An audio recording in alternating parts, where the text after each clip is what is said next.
everybody, good evening, and welcome to a very special presentation this evening. And we're talking book. In fact, we've got a new author in town and a new book in town. And just by way of introduction, I am Stephen Sawum, hosting this evening. And we've got directly in studio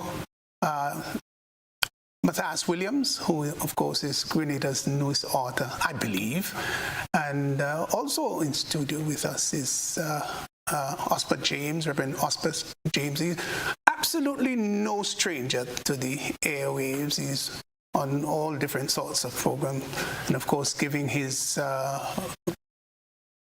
intellectual advice at times and comments as the case may be.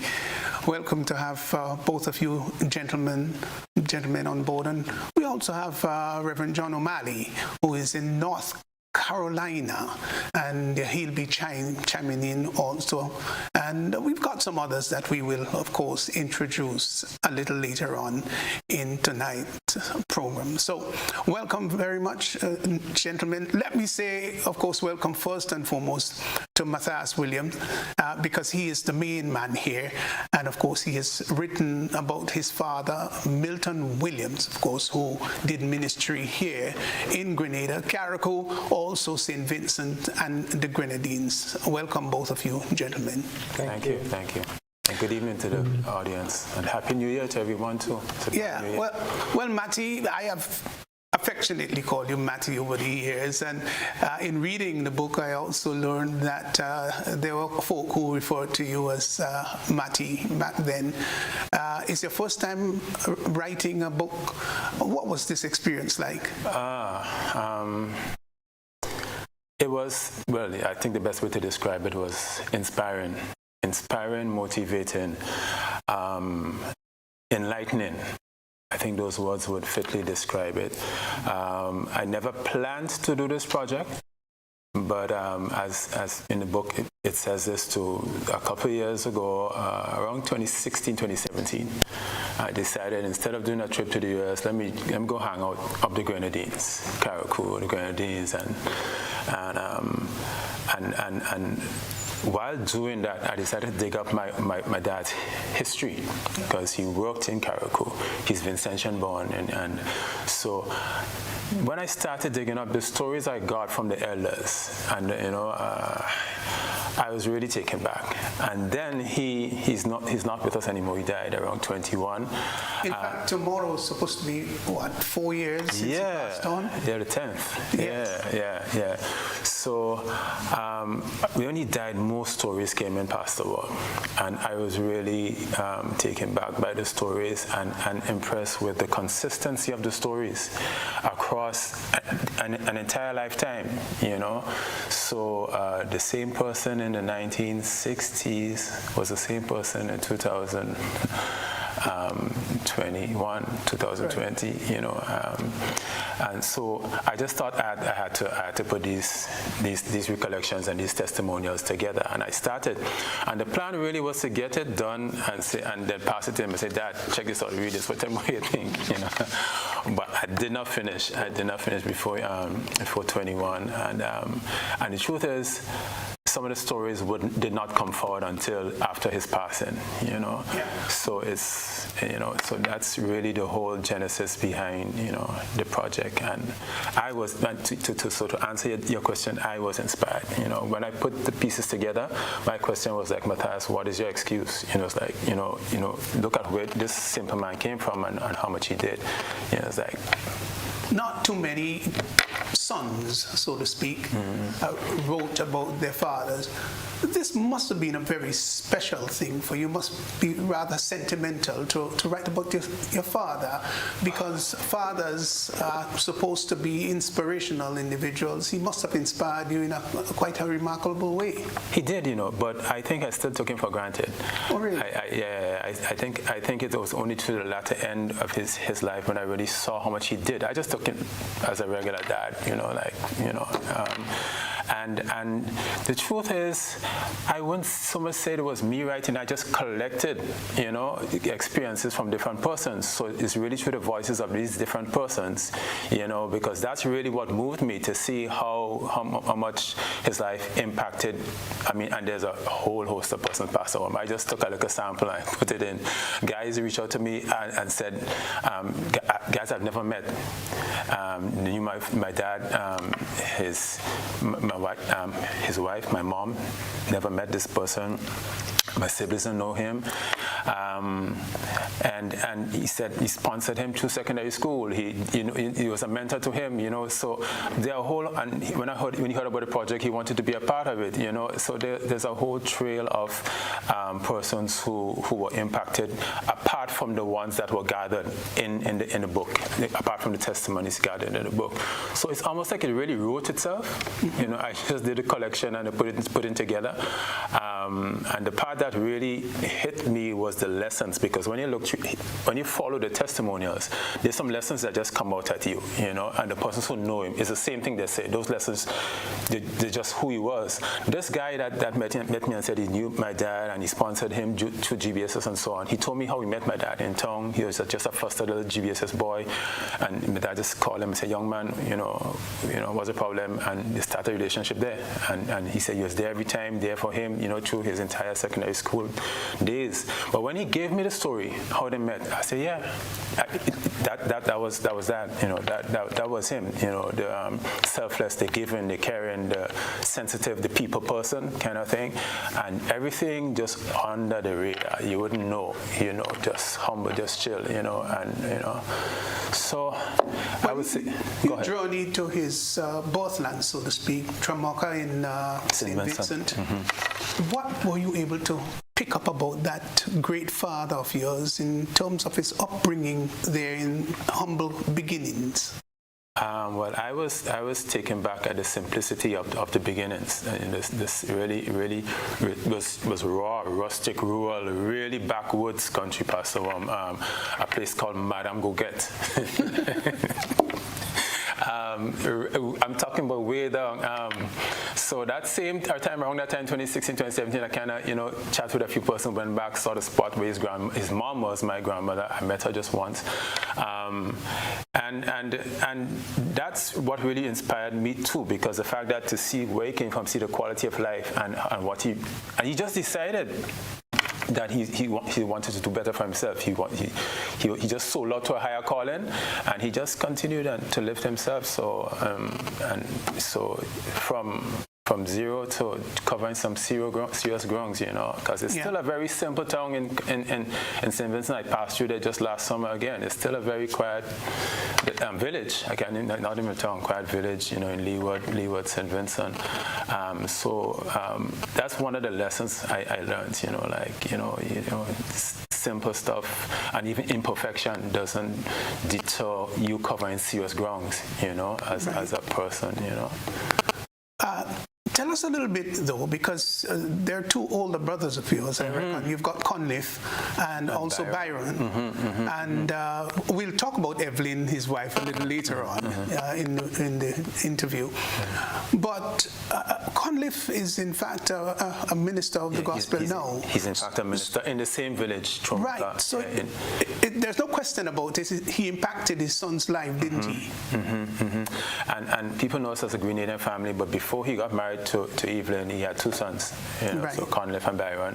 So I guess that would be spelled out in the book, So the older, so one is in Trinidad and one is still in St. Vincent, And the oldest, his testimonials is there too within the book. And they're still around and very solid, very stable individuals, and doing well, Yeah, did get converted under Clifford Moore's ministry and an evangelist. Yeah. Yes, and obviously his life turned around significantly. He probably didn't think he'll turn out to be a pastor, a minister of the gospel, but he became a Christian and took off, and he seemed to be, from reading the book, sold out. Once his life was turned around, he was sold out to the gospel and sold out to living a good Christian life. Yeah, sold out is a concept. I think he knew. To me, it seemed that he knew that was his calling to get into to Christian ministry. It from all recollections, because it's like he got converted to Christianity, and it's just like boom, this is what I'm doing, this is where I'm going, and this is the cause I'm selling out to, and it was like no turning back. It's like no turning back, full blast, like no turning back, and that energy and that vibe. So I'm guessing from about maybe 1966 or so, 1967 maybe, he got married in 66, I think. So that energy from probably about 60, 65, 64 was the same energy he sustained. And there were different chapters of his ministry. So he's Vincentian. He began his ministry in Tomaka, St. Vincent, then under the Evangelical Churches of the West Indies, ECWI. And then he went over to Carriacou with evangelical churches again. Then he moved to the Grenadian chapter. So there's 2 different chapters. And in the Grenadian chapter, there were like 2 different chapters also, because he came over and worked with the Berean churches, from the evangelical to the Berean. And then his final segment was with the independent Baptist churches. Yeah. So the recollections capture all these steps. And interestingly enough, despite his movement from evangelical to Berean to independent Baptist, he maintained a working link, and a very good relationship with all those Christian denominations during his lifetime. Yeah, you had to be very Christian to do that. Okay. We'll talk a bit about his ministry in Carriacou, but Reverend James, not very often, welcome to the studio, not very often we have people who work very hard and sacrifice and give their all in ministry. Not often we hear documented details about their ministry and what they were involved in. It is refreshing, isn't it, to hear something about a gentleman who worked very hard, and we could at least relive his story. We can hear of his exploits and the great things that he has done, and maybe something we should see more of in these regions. Mm-hmm. I have often asked, what is the measure of success? Sometimes you hear about persons who have churches with 10,000 members, 5,000 members, and these are held up to us as successful ministers. But it's those people like Milton Williams who work among the common folk, understand their pain, their struggles, and tries to make a difference. These are the people who faithfully fulfill their mission. These, to me, are examples of successful people. And the fact that his son, Matthias, was able to chronicle that odyssey from obscurity, if one might use that word, to being someone who attained a doctorate, taught in Bible school, a guy who worked with his hands, and now he's able to instruct people intellectually in religious stuff. And for me, what was impressive was the transformation that was wrought in his life once he, using your term, was sold out. How once he gave himself over to his calling, how God was able to take him, shape him, and mold him. And we were asked, what examples are there for other people that if you surrender your life fully to God, God can take you where you are and shape you and mold you and make you into a tool that's useful. Yeah, I wouldn't divert very much, but you've got a situation today where there are many young people who they may feel a tug or that calling upon their lives to get involved in full-time ministry. But alas, many of them are saying, it's too tough, it's too hard, we can't go through what our predecessors went through.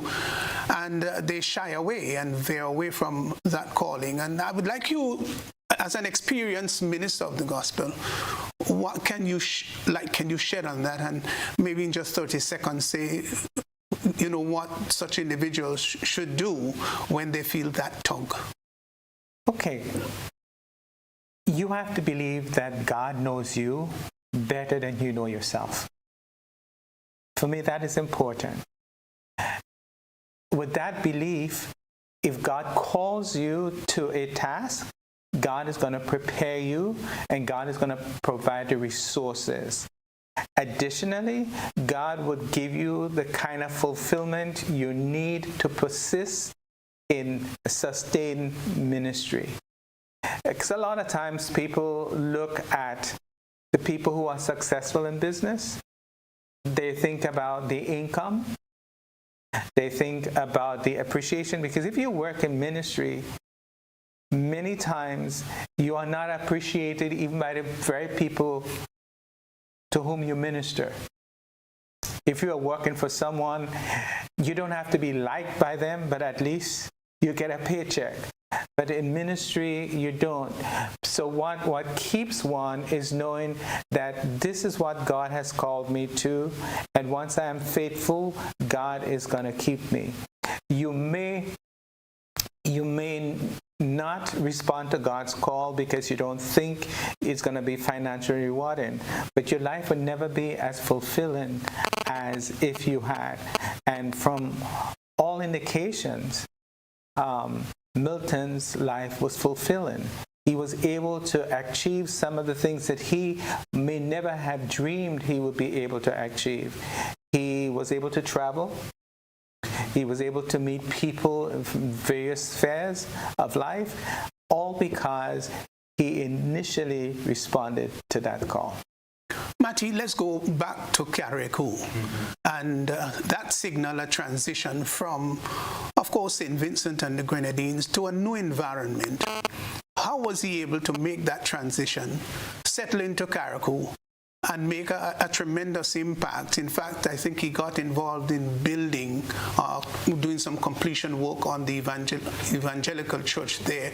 What was the transition like for him? Well, truth is I can't really speak to that much, because all that aspect I'd have to research it.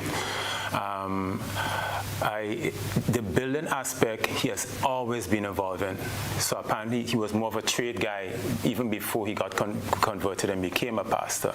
So I remember in a visit to Chumok, I was asking someone, Milton Williams? She says, well, who don't know Theophile? Theophile, apparently I call him. And she pointed, here, build a house there. Look, that. And so he was, he was involved in the building, and he just used his skills, his resources, and include, especially construction, to assist wherever he could, in his church ministry. So, Mom said it was rough. Yeah, Mom said it was rough because she had 2 toddlers to deal with, and that's not now, that's back in the day kind of thing. So she says it was challenging from her perspective. Just challenging, trying to make ends meet there. And as Reverend James was saying, the financial returns deter persons, I guess, from getting into full-time ministry. I don't know how he did it. I really don't know how he did it, but he did well, because when I see the things he achieved and the grounds he covered as a person, as a businessman, and the investments he made and what he did, and building a house without a loan, and what, I really don't know how he did it. But so apart from all those struggles and all those challenges, he persevered and was successful, I would say, did well. Yeah, I'm told that he did his moving around on a motorcycle in Carriacou. That must have been pretty challenging too, because there were quite a great amount of potholes and ruggedness in Carriacou at the time. I guess a lot of roads weren't paved too, weren't paved, but that was his main mode of transport. And when he migrated to Grenada, I came across with his bike also, BSA, I think is what they call it. And what was your recollection? You're a young fella at the time. You were in Carriacou, weren't you? What was it like? I don't You recall. can't remember. I don't recall the instances.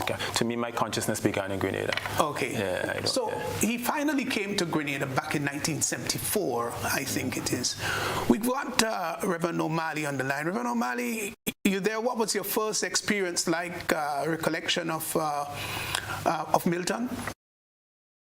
Thank you for having me on. I appreciate the opportunity to join in to help talk about Pastor Williams.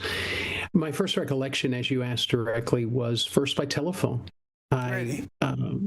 I was wanting to come to Grenada. I knew the Lord had touched my heart to go and to serve there.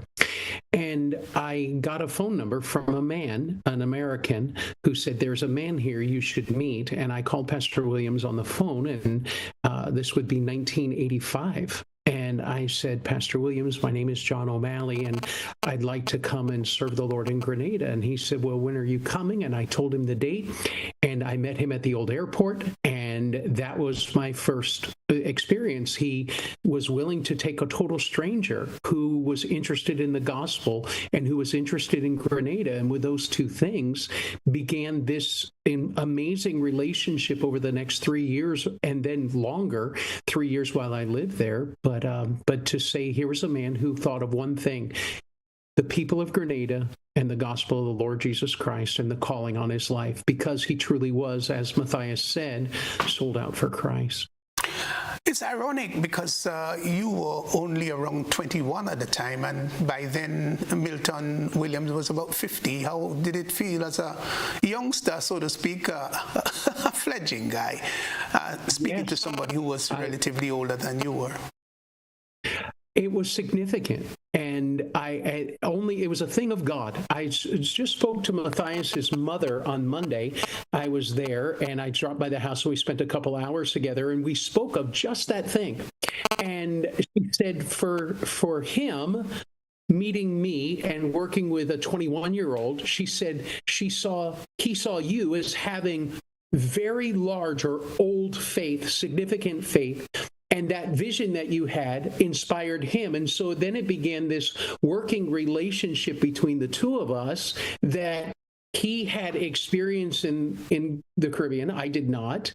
I had this vision and calling on my life, and he just bought into that. And I don't know how far you want me to go, but the most significant day was early on when he was making a transition from the Berean Church to begin to work with me as a Baptist, independent Baptist, and he came into my home, as he had done many times before, and Matthias and the kids were all young, and he walked in and he said this idea of being sold out. He quoted Esther from the Old Testament, where she said, if I perish, I perish. And those were his exact words. In fact, I just rehearsed those in Mrs. Williams' ears just on Monday. And I said, this is what he told me. She said, oh, I know this story, because this was most significant for them as a family, for employment, income, etc. And for me in ministry development, to say that I would have this gift from God, a 50-year-old man who'd be willing to work with a 21-year-old and say, let's go reach Grenada for Christ. Oh, quite a remarkable story. So Matthew, let's just backtrack a little bit. Coming to Grenada, of course, new environment, maybe dissimilar to that of Carriacou, and got into the ministry at the Berean Church. What was the experience like there at the Berean Church? That's on Lucas Street, right? The Berean Church on Lucas Street. So I grew up there. It was a very vibrant church at the time, and the youth, the very vibrant youth group and youth ministry and that kind of thing. And he got into everything. To help with building again, because I was just chatting with Pastor Carly Greenwich, who came just recently. I think he's probably still here, and he mentioned how he came to assist him and his church in Westerhall. So he would be reaching out to all the other churches within the Berean circles, helping them with construction matters, and just very active in ministry. ministry there, and that's how we knew him. For me, it was just fun growing up, camp and youth ministry and music and hanging, kid stuff, But it was a very active and vibrant church, and we still have persons like Mr. Cyrus, who you're going to hear later, who are persons who are, I guess, disciples, who were mentored under his tenure there, and still going strong, Yeah, I think the Briggs also. The Briggs, one of the families that there was standing there. There was a core. I mentioned it, and there was a core of guys there who I kind of looked up to as mentors growing up, and they're still around. Like Urias, for example, Urias Peters, and all his brothers were there, and there are two of Urias and Philip Ken Peters. Yeah, were like role models to me. Urias used to run, and I wanted to run long distance like Urias, They all played table tennis. My dad played a lot of table tennis too. I was surprised. Ray Roberts was just chatting with me some time back, and he said he knew him. He used to come play so there was a table tennis board down the church, downstairs. Very active works. Whether it was swimming or he would pull the guys together. He had a little quartet going. So persons in the quartet were like Mr. Arthur Campbell, Wester Hall, Home Pride. I think Aiden Slinger. Yeah, Aiden Slinger. Who was? So this is research stuff, because I didn't even remember that. So there was Campbell, there was Slinger, and there was somebody. I think there might have been Ken too.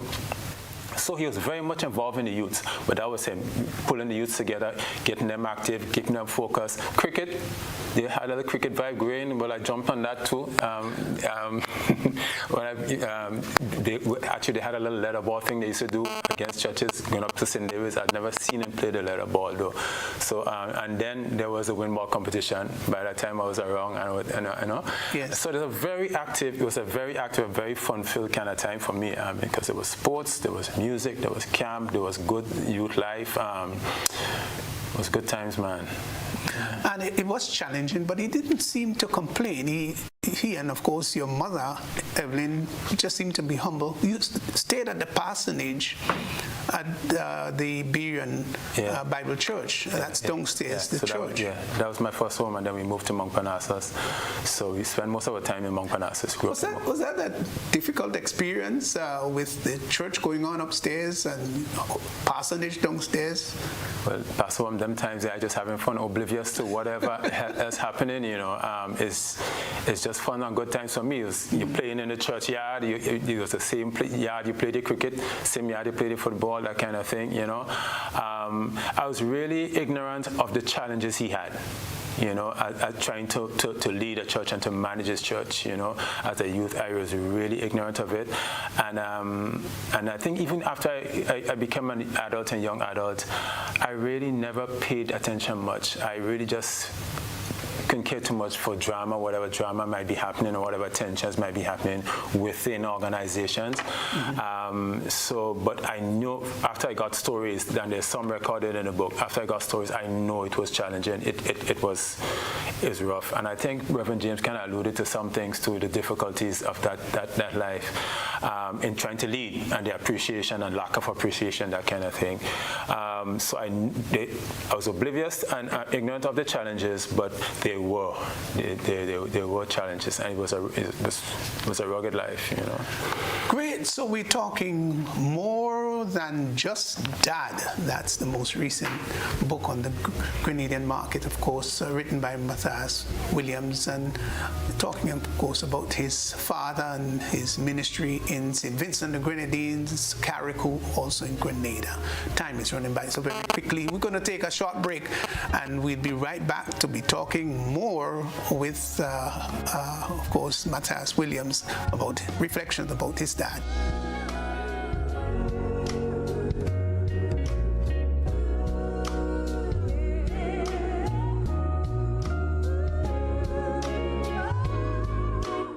Are you looking Looking for a reliable, affordable, and customer-friendly pharmacy?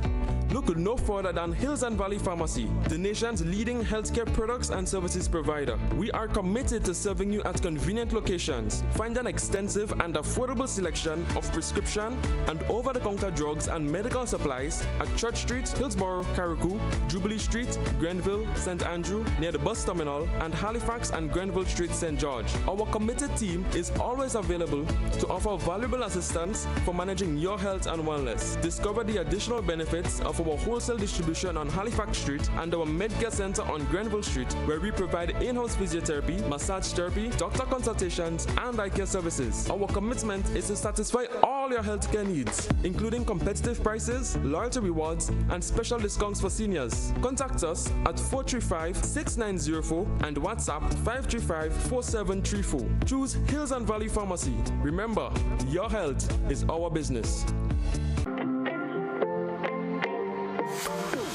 And so it begins, a journey like none other. Every moment has the potential to be unforgettable. Bring home a piece of the tropical green forest with every emerald. Capture the sparkling light of flawless water in a diamond. Make the sunrise and sunsets last forever. With precious colored gemstones, the essence of happiness is in our most precious memories. So, when it all comes to an end, bring home something that will last forever. Colombian Emerald International. Bring home more than a memory.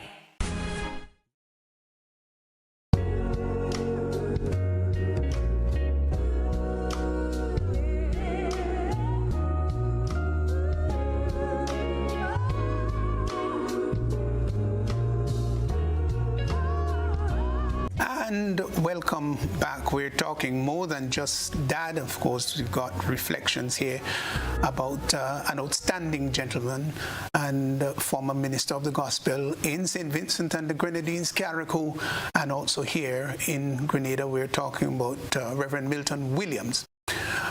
Let me come across to you. I always affectionately call him PJ, Pastor James, Osbert James. PJ, you met Milton Williams.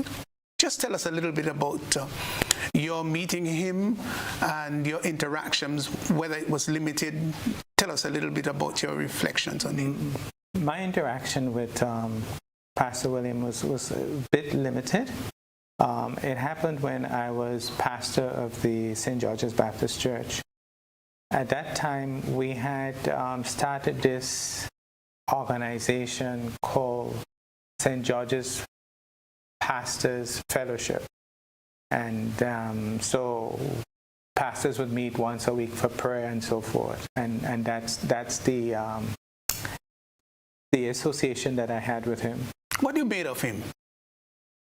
I don't know, because I didn't get to know him intimately, right. So I don't want to say. What I learned most about him was through reading the account that Matthias has.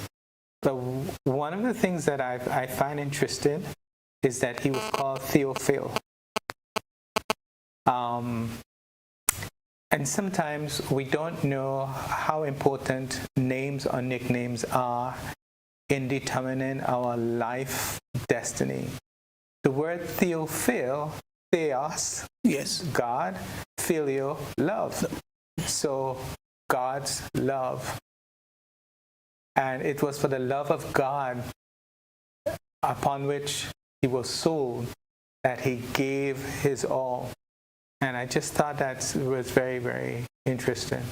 Yeah, and of course it was lovely to have, though he was from Berean and later on Independent Baptist, and of course your organization, Southern Baptist, and were able to merge all of these together and get ministers of the gospel together in a fraternal manner to be able to pray and to encourage. That really was very encouraging back then, wasn't it? Yeah. We had people from the St. George's Evangelical Church.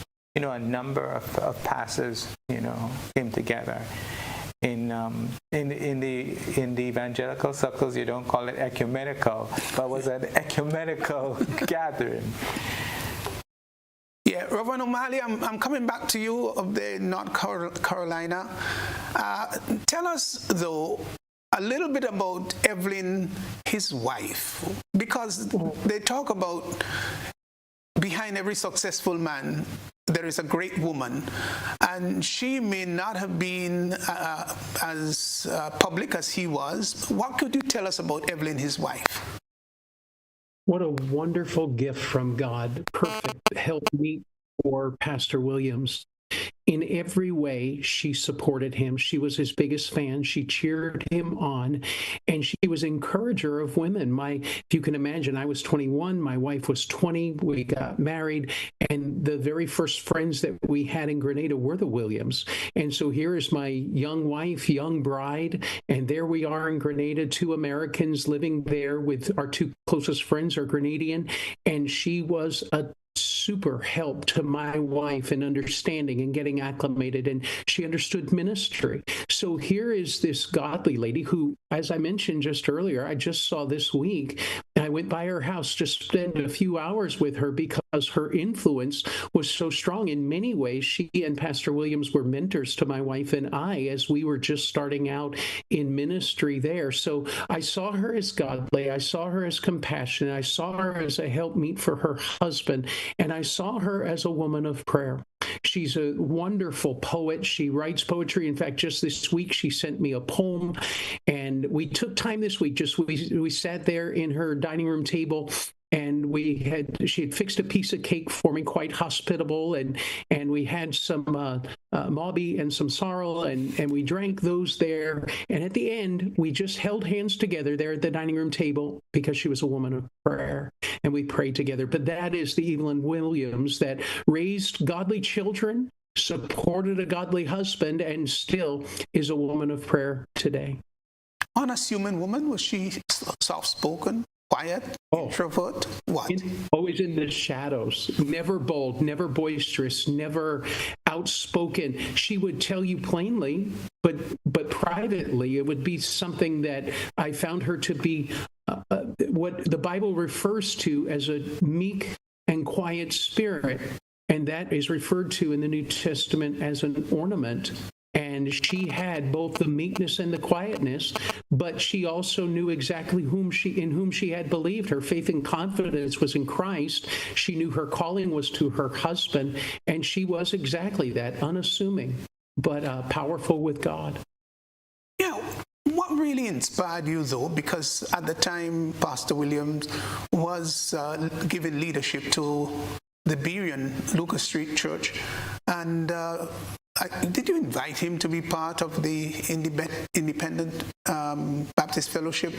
How did that transition really take place? It was a very interesting time, and I was smiling as Matthias was sharing some of the things he did know and didn't know just because of his age and some of the struggles through which his parents went.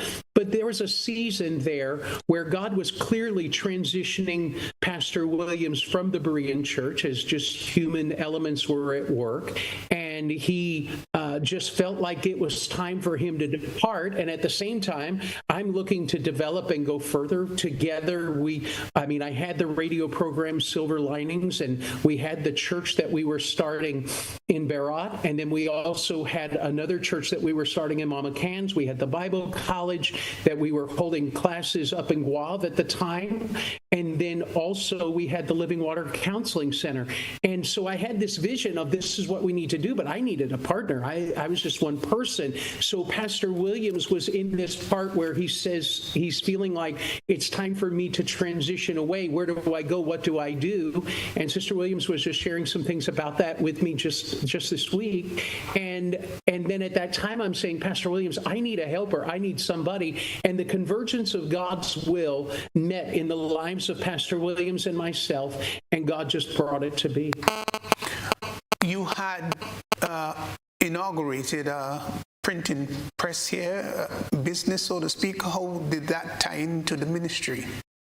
That's a great question. So there was an American up in Sauterres area, and he had brought down a lot of printing equipment, all of these things. And he got here and he didn't think that Grenada was the right fit. He wanted to get rid of everything. And so he talked to me. I said, I want to buy everything you have, including your furniture, your printing ministry, all of those things. And I just had this idea. What if we had a printing press that was a printry that could support the ministry of Christ in Grenada? So what we would do is we would print for businesses, Barclays, Scotiabank, all these others for whom we would print, and then we would take those funds and support pastors like Pastor Williams. So the financing wasn't dependent on another country to bring in, but rather that we could be both indigenous and autonomous in national leadership. And so we had this business, and I had never started a business before. I had never even done printing before, but I just felt like we could do something. And then God brought us Pastor Williams and then Alan Phillip, and God just used all of that to start that business so we could support pastors doing work in Grenada. And that's how we got the church in Mamacan started, as well as the church there in Verran. Right. Matthias, that printing press still remains at Laborie, is it? No, it's no longer. It's no longer. But it just closed. It remained there for quite a while, didn't it? Yeah, it was there for quite a while. Yeah. Yeah. So, Matthias, let me just ask you, because you said in Carriacou, it was your very young age, so you don't have much recollection about it. But at what point did you really begin to appreciate the challenges of the ministry? Was there any point in maybe your teenage life that you began to realize, no, hey, this is a challenging thing. It's not easy. I still wouldn't say it was in my teenage life. No.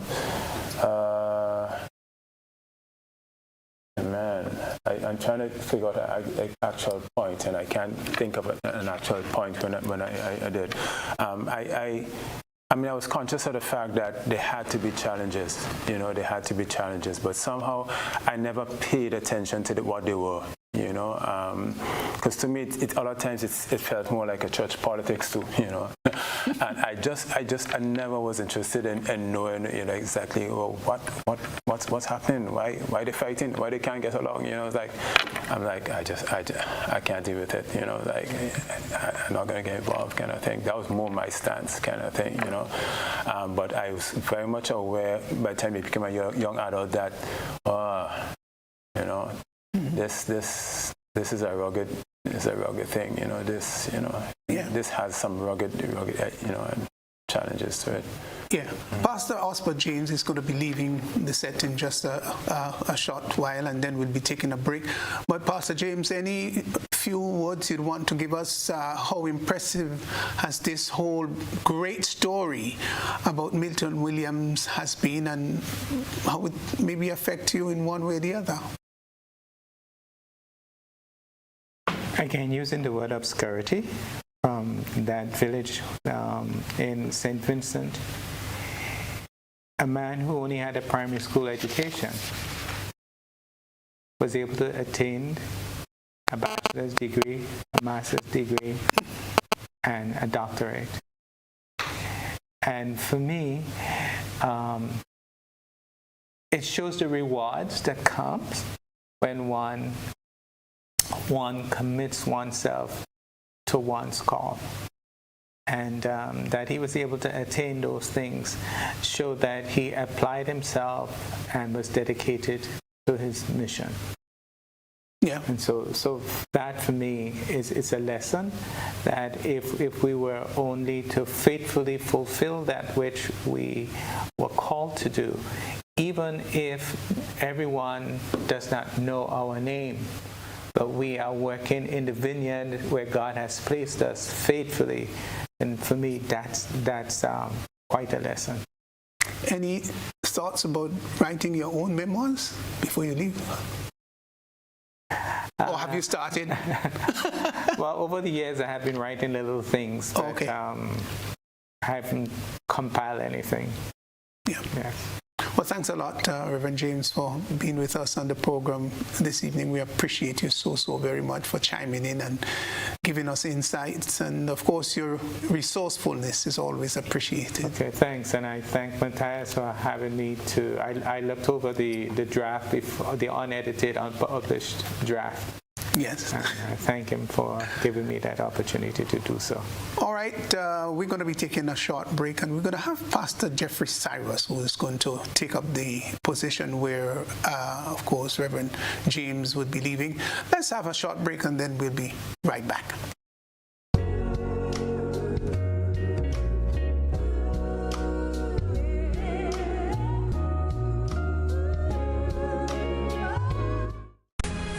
Listen, I can't take this sitting down. There's no way to cushion this. We've just grown so far apart. I went to Courts and became sexually attracted to this new living room set. Say goodbye to your old furniture and hello to new ones from Courts, bringing Christmas home. GBN Television News at 7, a pulse on all things Grenadian. Look out for our new features through expanded synergies with our media partners in Barbados, St. Lucia, Jamaica, Trinidad, and beyond. Capturing the latest in news, sports, weather, and entertainment. Credible, informative. Thank you for making us number one. News at 7, live, Monday to Friday on GBN Television, Channel 7 and 11. K105.5 and 105.9, Hot 98.5 and 98.7, GBN Television Facebook page and YouTube channel, and www.gbn.gd. GBN, with you anywhere and everywhere.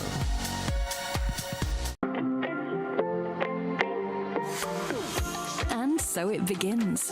A journey like none other.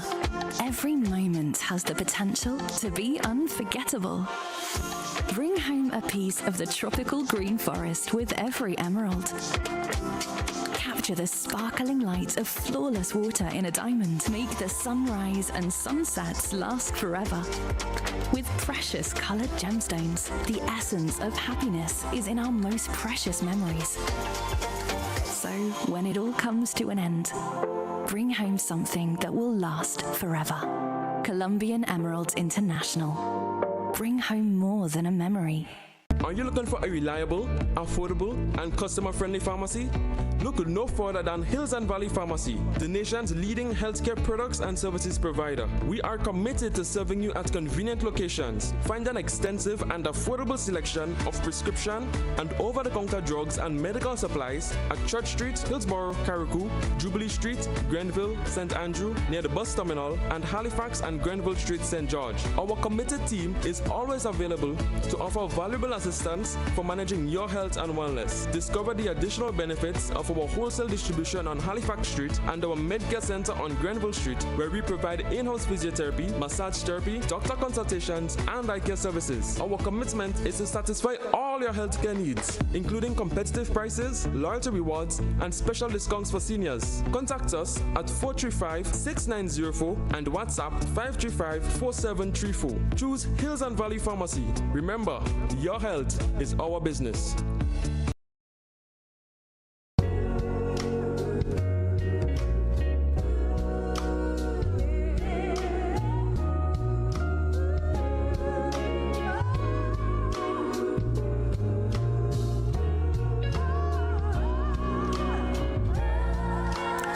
And welcome back. And of course, we're featuring More Than Just a Dad, written by Matthias Williams, and of course, featuring his dad's ministry in St. Vincent and the Grenadines, Carriacou, and of course, here in Grenada. We also have with us this evening Elder Jeffrey Cyrus, of course, who will talk a bit about the ministry of Reverend Milton Williams. And we also have Mr. David Ambrose, who is the president of the Grenada Writers Association. We'll have him also. Gentlemen, welcome to this feature program here. Thank you. So let me just ask you a little bit, Elder Cyrus, what's your recollections of Pastor Milton Williams? It has gone back, way back to about in the middle part of the 70s when I met Pastor Williams. I can't remember where we made the first contact, but I do know because I was at the time courting my wife, which is now. She used to attend the church with Pastor William because he invited her, and as a result of that, I may have to pass through him. You know.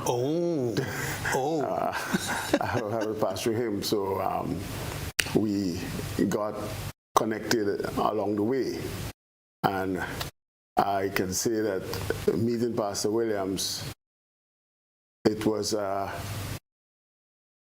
life that I never wanted to let go. You know, he acted in all the capacity of a man, in terms of a child, student, and pastor, teacher. He just acted that part in my life, right. You know, which made a great difference even up to this point. What did you admire about him mostly? I do admire Pastor Williams for his Christian lifestyle very much. The way that he conducted himself as a believer. And he, in fact, is because of the way I have seen many Christians across the world. I've seen many Christians in this country. But Pastor Williams, in truth and the fact, really made a difference in the way he walked with what he believed, you know, and who he believed in. I grew up in a Christian environment, but I never made that full commitment until he spoke to me. Was he a no-nonsense person, or was it somebody that you sort of fed, or was he very embracing and welcoming, or was he a mixture of both? Well, I would think he was very firm, but smooth. Mm-hmm. Yeah, you know, you can deal with a situation when you meet someone that is extremely firm but smooth. You could actually deal with that kind of situation, and he was able to scold you at the same time, befriend you, so you don't feel hurt in what he might say to you, even when you are wrong, but you feel more comfortable to hear him out because the way he approached your situation. So, Matthias, let me just come back to you. Of course, evangelical, independent Baptist, Berean, involved in all three fellowships, so to speak. How was he able to handle all of that in terms of doctrinal statements and the different cultural understanding in the various fellowships? How was he able to settle into that and mesh into it and make the adjustments? I think those are all just different names. The circles, the denominations you just called, I think they were all just different names. They all fell under the same beliefs, you know, same doctrinal beliefs, same evangelical context, you know. So, and as I mentioned, although he started with the evangelical churches and went to the Berean and worked with the independent Baptists, he maintained good working relationships with them, so that when, for example, when he moved on to the independent Baptists, he would go back and speak in an evangelical conference or do a crusade with the Bereans, you know, so he maintained a good working relationship with them. But so when he was with the evangelicals, his allegiance was to evangelicals, you know. And when he was with the Berean, that was his main focus. You know, and then when he went to the independent Baptists, the same thing. It was just that as he went through each phase, he maintained good working working relationships with the others. But they're pretty much under the same umbrella. They're pretty much under the same umbrella, you know. Pastor O'Malley, let me come back to you. And you told us quite a lot about him and also his wife. What was your assessment in terms of that teamwork between Evelyn and Milton? Oh, it was supportive. She was incredibly supportive of him. And the team effort, as you ask about that, they were one. It was never where you felt like she's not supporting him. She's supporting him. He could come home and say, this is what we're doing. And then she would be backing, this is what we were doing. For her, the changes from ECWI to Berean to Independent Baptist, as Matthias said, there was kind of clearly a Christian and fundamental view of Bible doctrine that was there. But what you always counted on was Sister Williams would be there to be kind, to love, to pray, and the things she could not change, she took those to God. The things that she felt were struggles, she prayed, and she was a very quiet woman who quietly and faithfully supported her husband. So the teamwork, I never saw a crossword between the two of them. I never heard a negativity spoken between the two of them. There they are, faithfully serving God under challenging circumstances at times, and then watching God use them as one was remarkable. And from 1985, when I first met the Williams, until just this week when I was there visiting, I found Mrs. Williams is the same person. Loves God, loves others, cares about others. She was asking questions about my own family, my siblings that had lived with me there in Grenada. She was asking about my wife, my granddaughter, my son. These things, all of these things show the incredible team spirit in that family. It was not just Milton Williams, it was the Williams family. He seemed very prone to evangelism, as you also talked about ministry at Beirut and also at Mamakan. He obviously had a passion for souls, didn't he? Oh, without a doubt. Everything about Milton Williams was about reaching people for Christ. And that showed up if you're talking to the most common person on the street or the most illustrious person that you could find in politics. Milton Williams cared about the soul of man. He wanted to know that every person had a personal relationship with Jesus Christ, that their confidence was in him and him alone for their salvation. And that came true in every conversation we had at the Living Waters Counseling Center there on Melville Street, just down from the fish market. We had the counseling center. He was there. I was there. We kept office hours just to reach people for one reason. The Silver Lining radio program produced contacts with people that we needed to be able to reach them. And so every day we're there trying to reach the souls of men. In the market, trying to reach the souls of men. The radio program, trying to reach the souls of men. Everything, we had the same agenda. How are we going to reach people for Christ? Elder Cyrus, can you remember a particular statement, something that he did, something that he said that may have had some sort of life-changing impact on you? Well, let me tell you, when I met Pastor Williams, I was driving already, and he said to me one time, I know, big son, your job, you cannot sit down, and you would not sit down and read the Bible because you're not used to. But I would like you to do one thing. He gave me a load of cassette, and he said to me, listen to the Word of God. So I played, in those days was cassette. Yes. So I played those cassettes, always hearing the scripture being read to me. But what was interested, one day I called Pastor Williams to ask him a question on the scripture. But believe me, most times somebody just accept the Lord, as you as a pastor will know, most times you direct them to the New Testament and you ask them to read the New Testament, especially the book of John. But funny, when I started to read the Word of God, I started in the Old Testament, and it was difficult because it's not that I wanted to start there, but it's because that's a cassette I took up and play.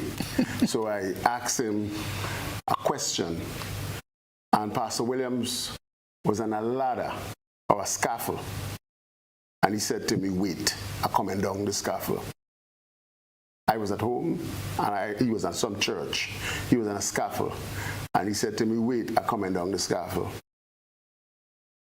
And he took the time off to hold the job up, to talk to me, for me to understand the passage. And would you believe, I have never forget that passage up to today. I can almost quote that passage, the 2 Kings chapter 5 with Naaman. Okay. And he took his time and he explained what it is. And you know, I said, that's sinking to me.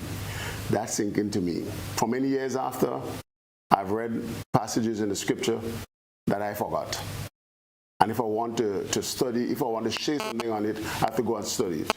But that particular passage is with me up to today from Pastor Williams. Great, memorable moments. Yeah. Mr. David Ambrose, welcome to this feature this evening.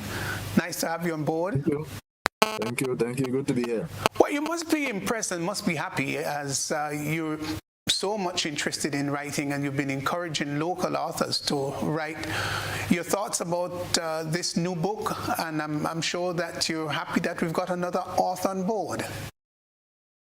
Yes, definitely, and I just want to congratulate publicly Matthias for taking the time to publish this piece of work about his dad. I never knew his dad. I knew of him through my cousins in Carriacou. And I don't think Matthias knows this, but in the book, Matthias has listed the names of each of my cousins in one particular family, in the church that Pastor Milton pastored. So thank you for that, Matthias. Also happy to see my cousins in there. I'm also happy that another book is on the market, and not just any book, but we're talking about an inspirational piece of work. We don't have many inspirational books written by Grenadians. In fact, I could think of only maybe 2 or 3 Grenadian authors who have written books on spirituality or on inspiration, on God, and so on. Sister Joan Purcell, for example, has done a few. Out of Carriacou, we have a lady called Amanda Jack. She did a book called Women at the Well. Lennox John has done a book about Christ. So this one just joins a number of books, and it's also what I would call an intersection of sets, inspirational books and autobiographies or biographies of Grenadians. So I think Matthias has done a great job to write about his dad. It shows how proud he is, or he has been, of his dad. I listened to some of the program earlier on, the earlier segments, and he was saying that, well, he just took his dad for granted. It's just his dad. I think I often hear children of those who people call superstars say that about their parents. Just dad, it's just mom. And so this is the same thing, I think. So Matthias is now one of 161 Grenadians who I have on record as having published at least one book. Pastor Warby on that list as well. And we're looking forward to more Grenadians publishing. It's important that we publish our own stories, I think. We can't wait for other people from outside of Grenada to come to Grenada to publish pieces about our people. And as I said when I gave a few remarks at a book launch earlier this week, or was it last? It was last week actually. I was at Junior Morris book launch, and I was saying we can't depend on Google to find out about our people. So this is another case of a book has been published about a Grenadian pillar, a strong community pillar, one who has spanned the southern Windward Islands, St. Vincent, the island of Carriacou, and of course mainland Grenada, and so he must be proud. So thank you, Matthias, for letting Grenada know about the exploits of your dad and how he has helped our communities across the islands. There has been an increase in Grenadian authorship over the last decade or so, hasn't there been? And this is an encouraging factor, isn't it?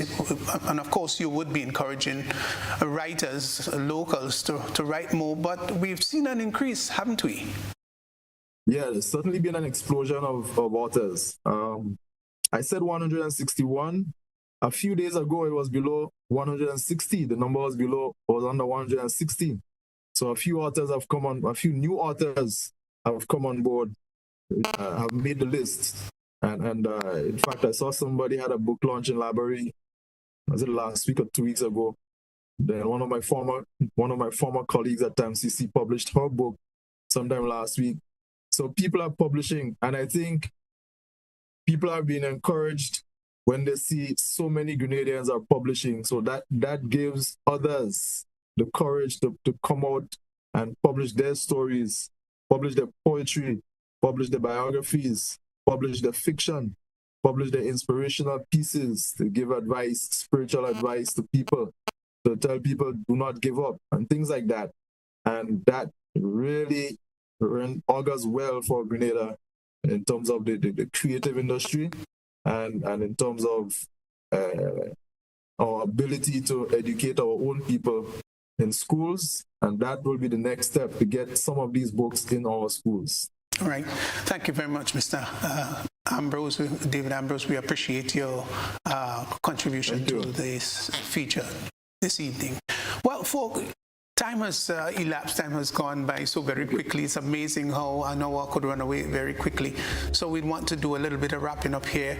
Elder Cyrus, just give us your last thoughts. Just do that in 15 seconds, and then, of course, the author's got to have the last word. So let's hear quickly from you, 15 seconds, then we'll go to Pastor O'Malley. Well, quickly, I must indeed say how much I must commend Matthias and to follow his father almost from birth to death in his life, that the way he is thinking, I think it is extremely incredible for they show the knit work of this entire family, and it is a good thing for us as a nation or people to see how family could live when Christ is involved. Thank you very much. Brother O'Malley, you there? I am. Thank you. I would say that only what's done for Christ is what will last. And the legacy of Pastor Williams is the same idea as the Old Testament prophet, he being dead yet speaketh. The greatest life that can be lived is a life that is lived for Christ. Matthias did a wonderful job. I'm glad he told his dad's story. And may the story of Christ be told over and again. Thank you very much. We appreciate you. And Matthias, you'd want to give us a little bit as to where the books can be achieved, where we could purchase. Give us those details as quickly as possible as we wrap up. I want to encourage persons to read. The book. They are available at the Standard Bookshop, St. George's, the Christian Bookstore on Go Street, and also Art and Soul in Grandance. But I also have copies, and I think I have them for the cheapest. You can get them from me for just $30. But I don't want the cost to deter someone, Pastor Worm, from accessing the book. My number is 534-6060, 534-6060. If you don't have $30, if you don't have $25, if you don't have $20, and you still want to get a book that you can read for inspiration, encouragement, motivation, give me a shout, man. Don't let some change come between you accessing the book, because I really would love persons to read it. To me, I see it as a contribution to the Christian community, as a contribution to the religious community, the local community, and I really hope persons would take a read. It inspired me. That's what it did to me. It inspired me putting all of this together. I just collaborated it, and I'm sure the way it inspired me can also inspire and motivate and challenge some people out there. So get a copy. Well, I did it in 2 sittings, and I enjoyed every moment of it. So, Matty, thanks for your effort. More Than Just Dad, written by Matthias Williams, and of course featuring his father, Reverend Dr. Milton Williams. It was a pleasure, of course, having you on this special presentation here this evening. Don't forget, please purchase a copy. Thank you for listening. Thank you for joining, and all the others who chimed in on this program. We appreciate it. Good evening.